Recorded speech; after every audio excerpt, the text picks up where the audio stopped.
Shalom, salam damai. Kita lanjutkan dengan Kisah Para Rasul bab 13 dengan judul perikop ke Antiokhia di Pisidia, bagian 1. Lalu Paulus dan kawan-kawannya meninggalkan Pafos dan berlayar ke Perga di Pamfilia. Tetapi Yohanes meninggalkan mereka lalu kembali ke Yerusalem. Dari Perga, mereka melanjutkan perjalanan mereka lalu tiba di Antiokhia di Pisidia.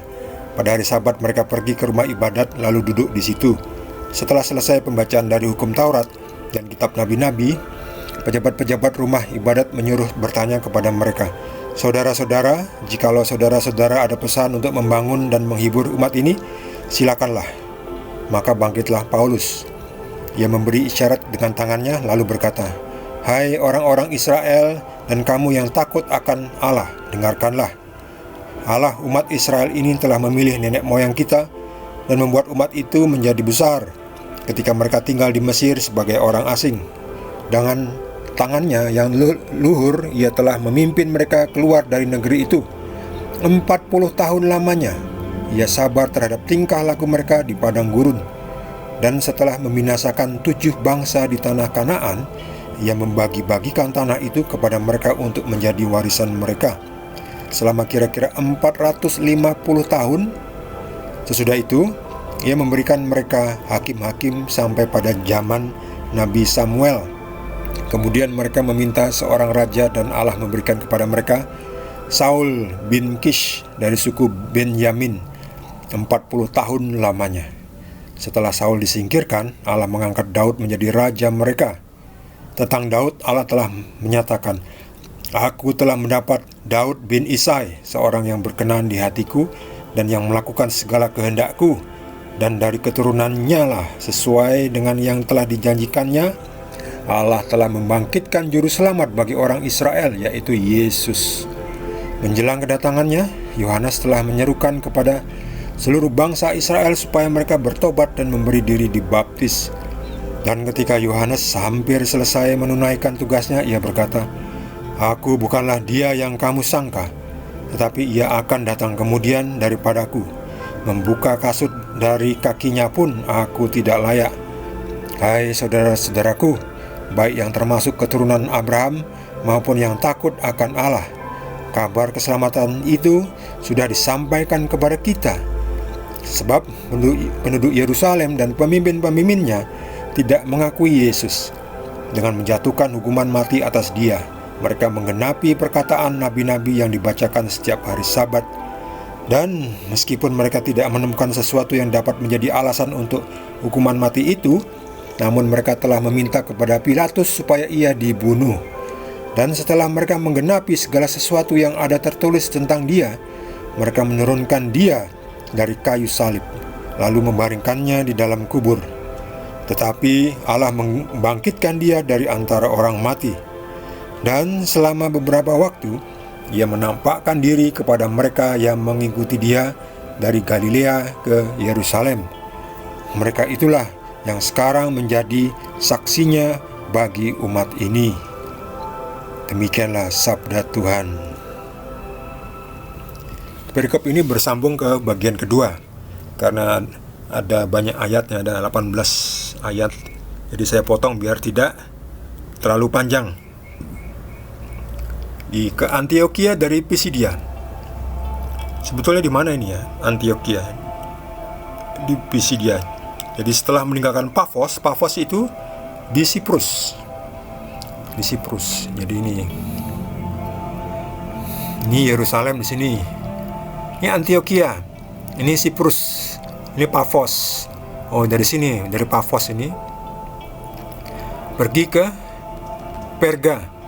Lalu dari Perga yang ada di Pamfilia ini menuju ke Pisidia, yang akhirnya di sini, Pisidia ini. Di sini pergi ke bait Tuhan untuk hari Sabat, dan Paulus sharing iman di rumah ibadat di Pisidia di sini nih. Ini sekarang daerah Turki. Sayang sekali Turki tidak menjadi negara pengikut Kristus ya. Sayang sekali ya, tapi ya itu maunya Tuhan. Jadi Paulus dan kawan-kawannya, termasuk Barnabas itu ke tempat tadi itu, ke Pafos, pergi meninggalkan Pafos ke Perga, lalu sampai ke Pisidia. Dan mereka masuk ke rumah ibadat di hari Sabat. Ya seperti sekarang kita ya, hari Minggu pergi ke gereja ya. Nah di hari Sabat nih Paulus dan Barnabas ikut kebaktian atau ikut misa.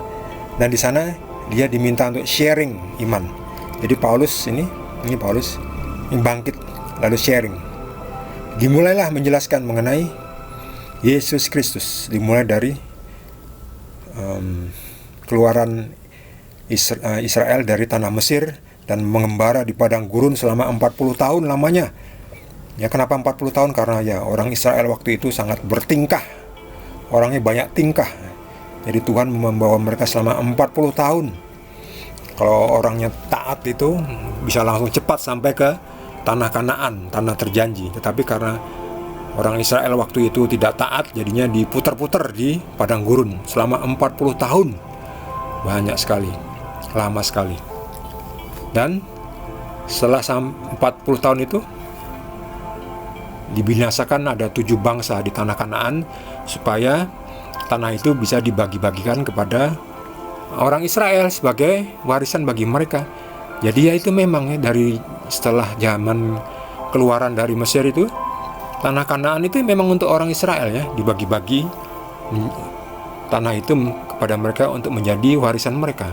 Ini yang memberi siapa? Yang memberi ya Tuhan ya. Kalau Tuhan mau memberi, siapa lagi yang mau menolak? Siapa yang bisa menolak Tuhan? Ini Tuhan sendiri yang membinasakan 7 bangsa di tanah Kanaan waktu itu ya, termasuk suku Amalek ya. Bangsa Amalek itu yang bangsa yang biadab ya, yang tidak mengenal Tuhan ya. Bahkan sampai domba-dombanya harus dibantai habis.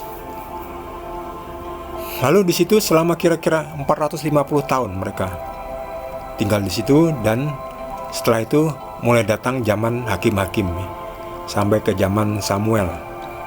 Lalu ceritanya mereka orang Israel meminta raja. Lalu Tuhan memberikan Raja Saul. Tetapi Raja Saul yang berkuasa 40 tahun itu tidak setia kepada Tuhan. Ketika Nabi Samuel atas perintah Tuhan mengatakan kepada Saul untuk membinasakan bangsa Amalek.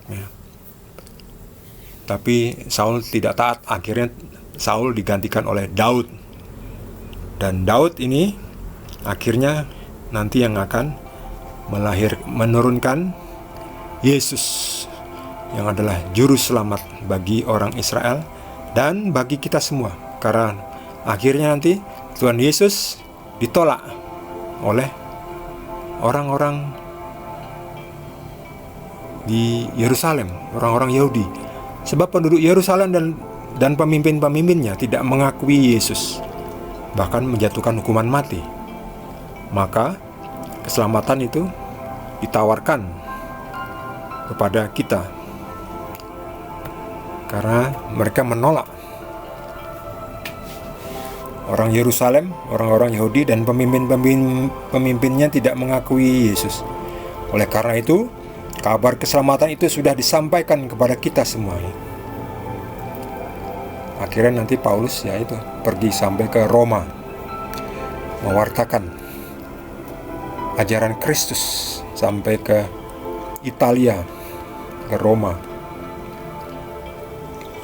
Dan sekarang orang Italia, negara Italia menjadi pengikut Yesus.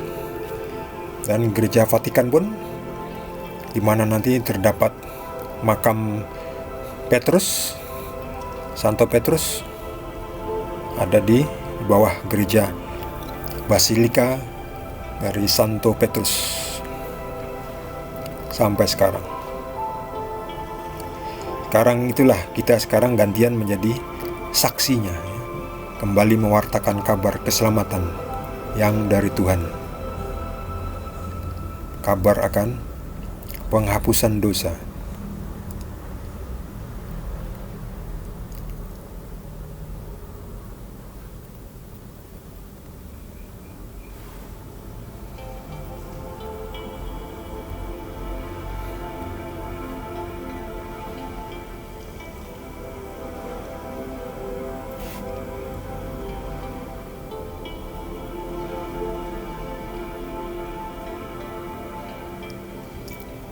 Ya, bagi saudara yang mendapatkan tambahan penjelasan dari Tuhan Yesus, boleh juga berbagi dengan kita semua.